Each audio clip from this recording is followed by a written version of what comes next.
Good morning, class 10. So today I'm here to start a new chapter, that is chapter number 3, machine. We have already completed chapter number 2. One numerical is left that we'll discuss, or the video related to numericals I'll be sending you later. So let's start today a new chapter. The name of the chapter is machine, chapter number 3. Now here in this chapter we'll study about the simple machine. Particularly, machines are usually of two types, simple machine and complex machine. Here in this chapter we have to learn about the simple machine. Okay, now see, let's start today's class. So as we know that we are surrounded by a variety of machines around us. The fan which is moving, okay, is a machine. Then again, the pen which you use is a machine. Okay, even your hands work like a machine. Okay, so whatever the things which we see around, which we use to do our work in a convenient and easy way, is what we call the machine. Okay, it is said that from nip to jip, everything which we have around us is a machine. Okay, so first comes the definition of the simple machine.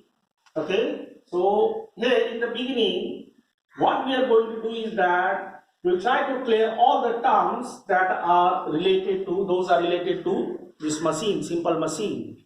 Okay, so first comes the definition of simple machine. Simple machine can be defined by saying that it is a device which is used to overcome resistive force by applying the force in a convenient direction, okay, or at a convenient point, and thus helps us to multiply the force and to gain in speed. So this is how you can define the simple machine.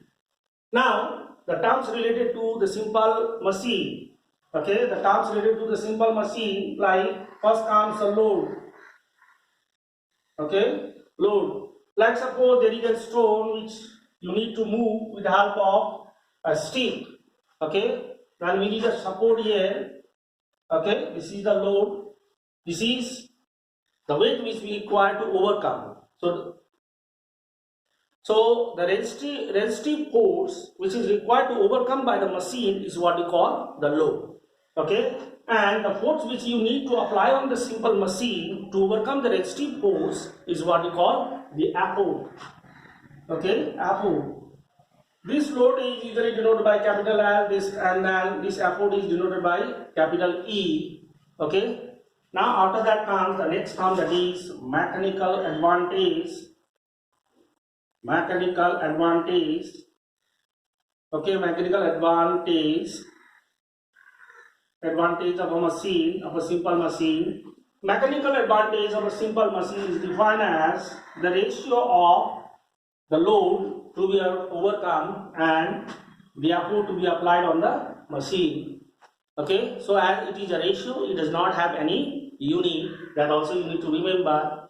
Then the next important thing which you need to remember is, if mechanical advantage is equal to 1, okay, if any machine is there whose mechanical advantage is 1, then that machine we are actually using, okay, to apply the force in convenient direction. Okay, apply the force in convenient direction. Okay, convenient direction. And then again, if the mechanical advantage is greater than 1, such type of machine we use, okay, to multiply the force. By applying the least force, okay, large force comes into action. That is, large force is produced by the machine so that the work can be easily done. Okay, so as a force multiplier.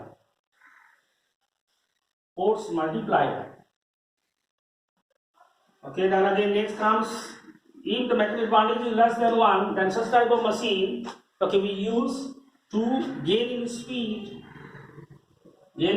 or force. So this point also you need to remember, students. Then next comes the another term, that is velocity ratio. So velocity ratio is defined as the displacement of effort. Okay, displacement of effort to the ratio of displacement of effort to the ratio of displacement, sorry, the ratio of velocity of effort to the velocity of load is what we call the velocity ratio.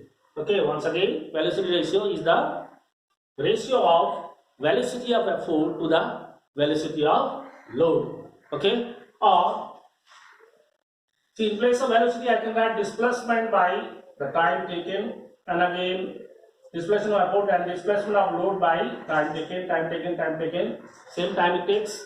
Okay, so cancel, so it came how much? D by dr. So velocity ratio can be also defined by saying that it is the ratio of displacement of effort to the displacement of load. It is also a ratio, so it does not have any unit. Okay, so this point is there. So what we observe here is that, see, when we apply the force on the effort, this is the effort, the force which we apply on the machine to overcome the resisting force is the effort. Okay, when we apply the force, what happens is that this end get displaced. Okay, or like comes into motion. Okay, it will have velocity, it will have displacement, and then again, when we apply here the force, then what happens? This load also get displaced. Okay, dl, and this is d. Okay, if you find the ratio between them, then what will get? Will get velocity ratio. So just now we discussed about the terms related to the simple machine. One more is there: work output, work input. Okay, next term, work output, work input. Work input means the amount of work done on the machine. Work input.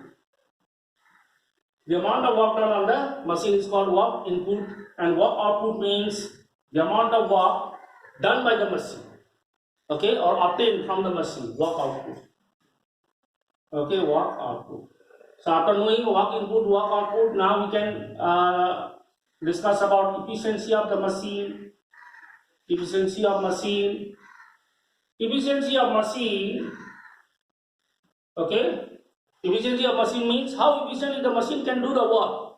Okay. So can be calculated by, this is neta, denoted by neta. Okay. Long till. Then again, it can be calculated by the formula work output. Work output by